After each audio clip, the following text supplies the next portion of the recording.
Right, good afternoon, everyone. I think we'll probably have a few more joining, but I think it's probably time that we kick things off. So we'll get cracking, and there may be a few others joining a little bit later. So just as an introduction, I'm Josh. I'm the pre-sales director here at Blue Security. Thank you, Alistair. I'm joined by Alistair, who is driving the slides today. So Alistair's a senior sales engineer at Forcepoint. And we're here to discuss the risks and rewards of shadow IT. And we've got a few more joiners coming in. So Alistair will be doing most of the driving today. I just wanted to introduce, for those of you who don't know us, Bluefort are a specialist cyber security integrator reseller. We work very closely with Forcepoint as one of our key strategic partners, and we're seeing a lot of uptake and a lot more interest recently, I think, with the current climate and COVID-19, as to a lot more people, I suppose, moving into the cloud and starting to see a resurgence in shadow IT and the need for the relevant tools to actually be able to monitor and give the visibility over shadow IT across organisations. We're going to try and make this quite short and concise today, so we won't steal too much of your afternoon, but I just wanted to do that brief introduction. I'll hand over to Alistair. Alistair's going to go through the deck, and then we'll have some time for questions and answers at the end. Just before I do that, a little bit of housekeeping. So if you could please, as you join, I will try and keep an eye on this, but just make sure you are muted. That would be lovely. And equally, there is a chat window. So I'll be monitoring the chat window throughout whilst Alistair is presenting. So if anyone's got questions that are pertinent at the time, please feel free to throw them into the chat, and I'll try and answer them as we go. And then, like I say, we'll have some time at the end for Q&A. People can come off of mute if they want to, and we can have a bit more of an open forum for questions and answers after the presentation. So without much more ado, if you are there, Alistair, I will hand over to you. Hi, I'm Josh. Can you hear me okay first? Yeah, we got you loud and clear. Excellent. So thank you, Josh, and indeed Bluefort for having me on. So as Josh said, I'm Alistair Mills. I'm one of the systems engineers at Forcepoint. If you don't know Forcepoint or haven't engaged with us recently, we're a cybersecurity firm focusing on kind of three core areas of user and data protection, as well as kind of edge services. I'm fortunate enough in my position to work with a number of different organizations across a number of different verticals around kind of cloud transformation, as well as kind of security and data governance initiatives. Today, of course, we're focusing on shadow IT. So without further ado, let's get in. Shadow IT, it may not be a phrase that is unfamiliar to you. It's something that our security teams have been dealing with for a little while now, certainly over the last couple of years. But I think that the current situation we find ourselves in has definitely proved as a bit of a renaissance for shadow IT. Obviously, we've got a large portion or all of our population kind of outside of what may be a traditional boundary, where perhaps we have more monitoring tools in place. And obviously, as well as that, we kind of have a rush to digital services as perhaps we look to fill gaps that physical services used to fulfill. I know certainly for me, if I look at my own kind of IT habits, be that even personally or professionally, I've definitely had an uptick in terms of digital services I subscribe to since the beginning of the year. If I look at that in a kind of professional lens, obviously things like the event that we're on today could be one use of that, but certainly for me, the biggest I've seen is the sheer volume of collaboration platforms that I look to adopt to support and work with the customers that I do on a daily basis. And as an employee of a company, I expect kind of IT and security to help me and allow me to use those in order to get my job done. Ultimately, that's what I'm here for, and ultimately probably the mindset I would bet that a number of your employees are also using. So it's that influx of tools is really what we talk around with shadow IT. I kind of got the definition on screen here now, but realistically, it's ultimately solutions or services that are outside of an organization's authorization. And again, we've seen that kind of scope widen as well. So whilst today we're probably talking much more around the digital online services, I know again the current circumstance sees shadow IT really fall into things like home printing as one kind of different scenario where perhaps historically we've not focused so much attention on the risk of that device, but certainly the conversations we're having with security teams today place that, certainly in my experience, high up the list. So what really though is the risk of shadow IT? So if we kind of look at it in numbers, as I mentioned, each organization will vary, but we're seeing something around 90% of employees working from home in today's scenario. In that, they're probably using things like VPN services, which rightly or wrongly may be perceived as slow or slightly clunky in terms of that user experience. So what we're seeing is users preferring a more direct to net approach. Some of the sort of digital natives that we're seeing, inside the organization are used to that user experience where services are available quickly, and ultimately are a path of least resistance they would see in order for them to perform their job function or role. But quite often those aren't necessarily viewed in a security or compliance mindset. Some of the recent analysis that we've done at Forcepoint showed that almost half of the cloud applications and services that are in use by an organization today weren't distributed by IT. So as I say, these kind of digital natives have signed up, ultimately gone on, be that sharing data or spinning up what could potentially be critical new services to an organization, increasing, yes, potentially productivity, but at what cost to the business? Quite often we then find that these are creating security or operational silos that the business just isn't aware of, that are operating within day-to-day use of the organization. If you look at analyst firms like Gartner, they also predict that something like a third of organizations will experience some kind of data loss due to these shadow IT services that these users are signing up to. And it's the proliferation of those services that are spinning up all the time, and being able to track and understand those that really is the challenge that we're seeing IT and operational teams trying to quantify. Again, further analysis from Forcepoint, we've seen that somewhere between 600 to 1,000 applications are in use by a typical organization, based off of what we're seeing. And within those, even in the top 10, we're seeing some highly customized or unknown sort of non-brand named applications that have been subscribed to by the organization. So not only are IT and security professionals having to be experts of their domains, but potentially being asked to understand the SaaS world as a whole in order to help protect the organization. But all these things really are just coming back to that core issue that sometimes we face in security, which is how do we maintain that visibility and control?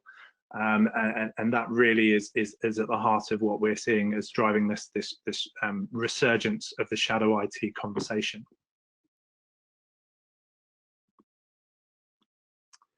If I look at one example that we had recently with a petroleum company that we worked with, these were actually a web gateway customer of ours.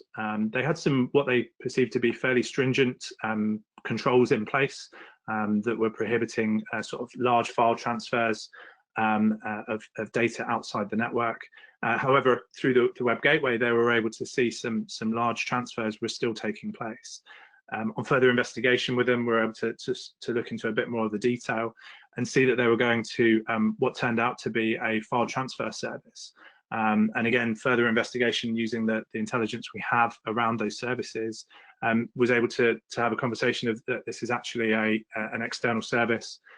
The authentication mechanisms and encryption mechanisms that we've been able to glean from it aren't up to the standards that this organization would want to use in order to share data externally.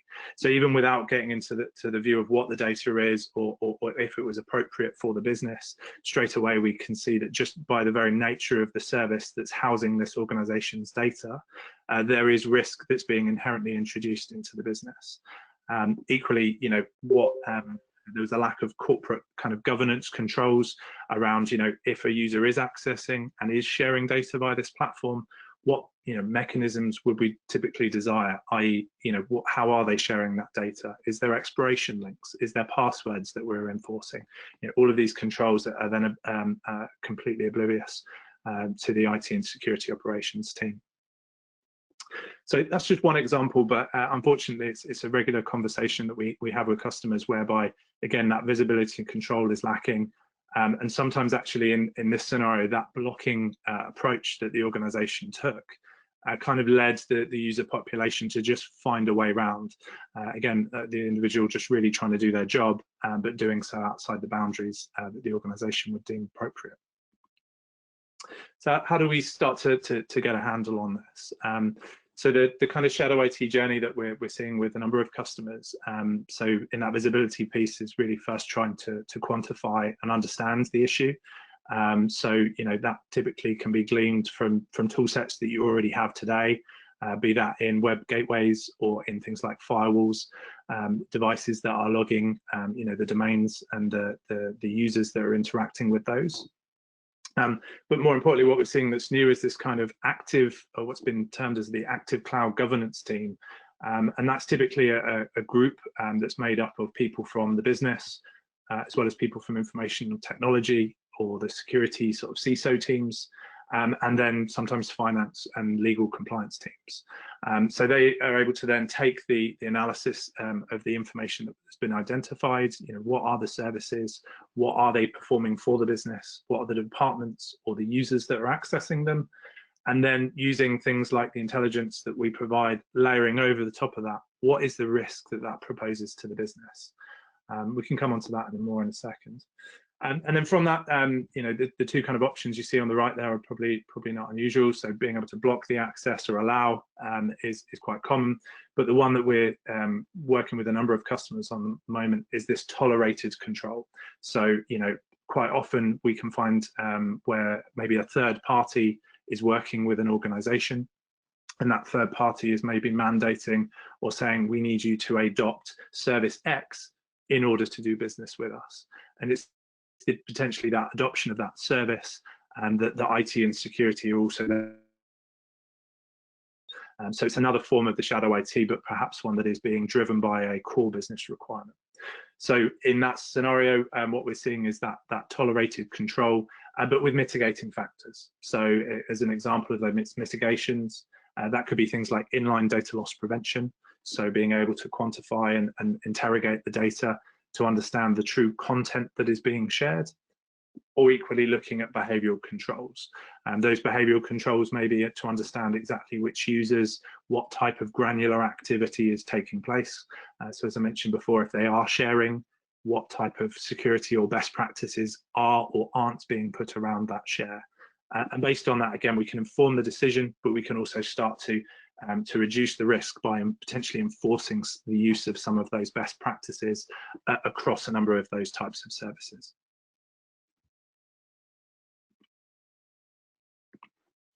So as I mentioned, kind of what we see is first and foremost is how do we quantify that shadow IT issue, and then really try to engage with the business to understand the needs and the longevity potentially of the engagement of that service.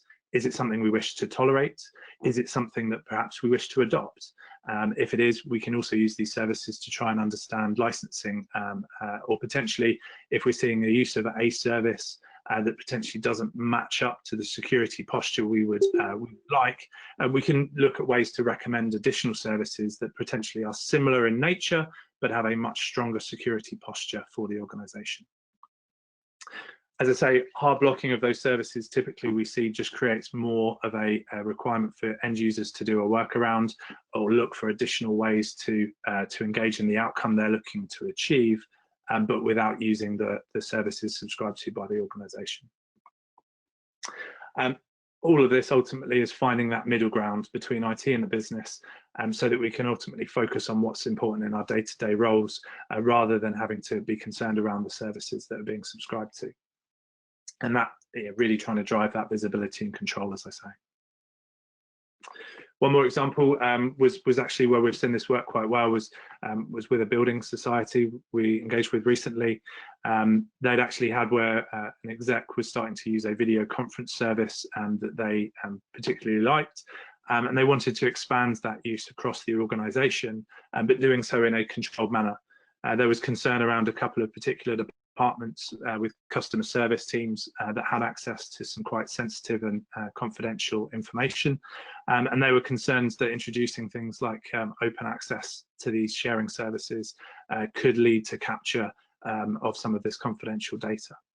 So what we did was we worked with those to deploy things like a cloud access security broker, and that then enabled them to enforce different types of controls.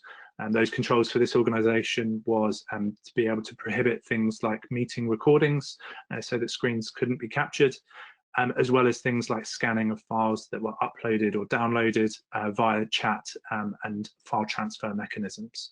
And that was in two forms, both in a kind of malicious context, so looking at the files, is there malware, is there kind of viruses contained within those?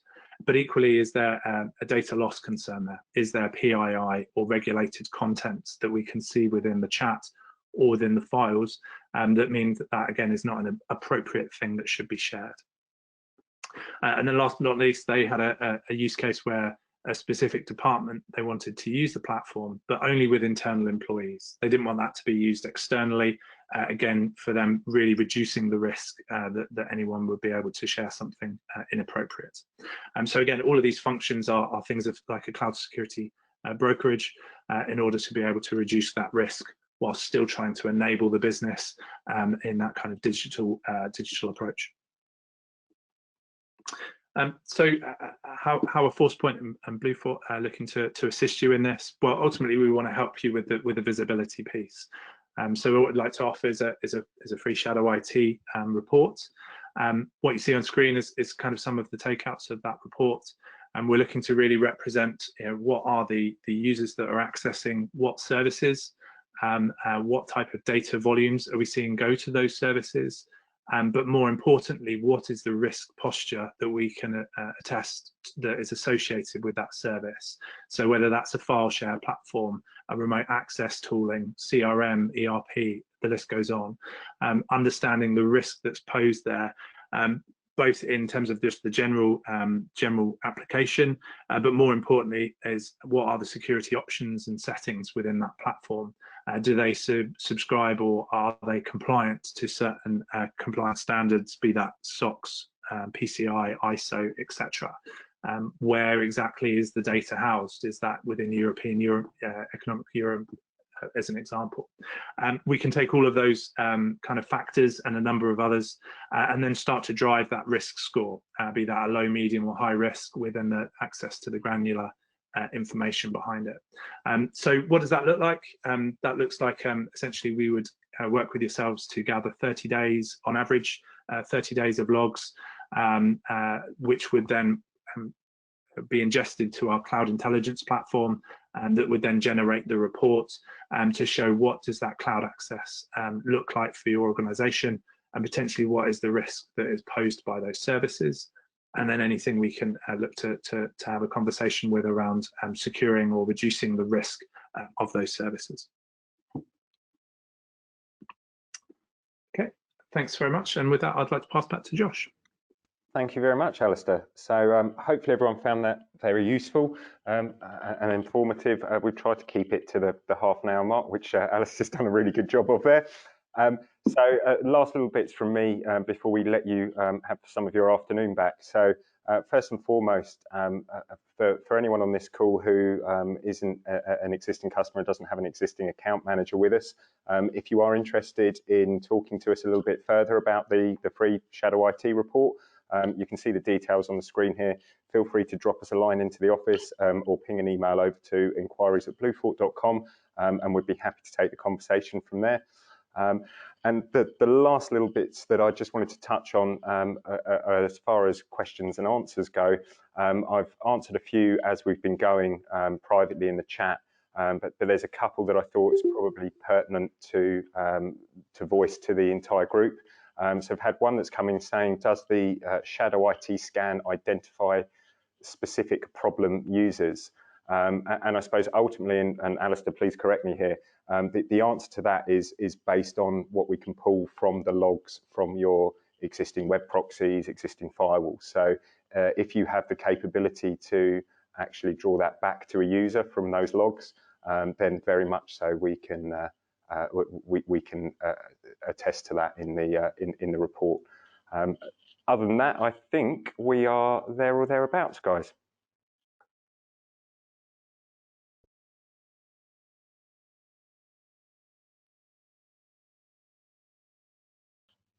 So I've got no more questions that are coming through here. So if there are no further questions from anyone, I will bid you all a good day and say thank you ever so much for joining us. I hope you found it as informative as we have, and hopefully we'll hear from you very shortly. Thank you very much.